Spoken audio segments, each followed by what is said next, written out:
搬戏超过72年的英国资深演员Maggie Smith 27离开世间，才到89岁。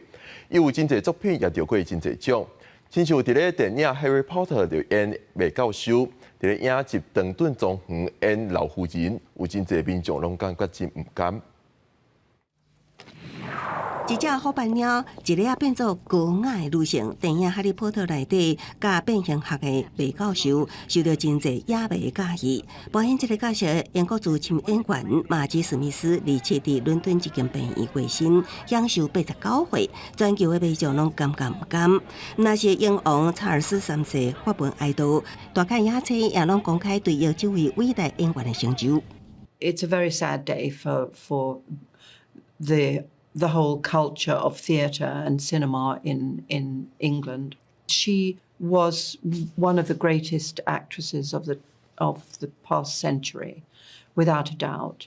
马基史密斯17岁出道，长期活跃伫舞台甲大小荧幕，出演超过100部的影剧。嘛，伫1979年，以电影《春风不化雨》赢得奥斯卡最佳女主角奖。最近几年演出影集《东顿庄园》，老表作夫人赢得更加侪注意。马基史密斯的演艺生涯，摕到2座奥斯卡、4座艾美奖加1座当年奖，伊为影剧界的贡献，得到已经过身的英国女王伊丽莎白2世颁授女爵士勋章。虽然得奖真侪，不过平常真低调，真少公开接受访问，继续将热情注入伫演员事业。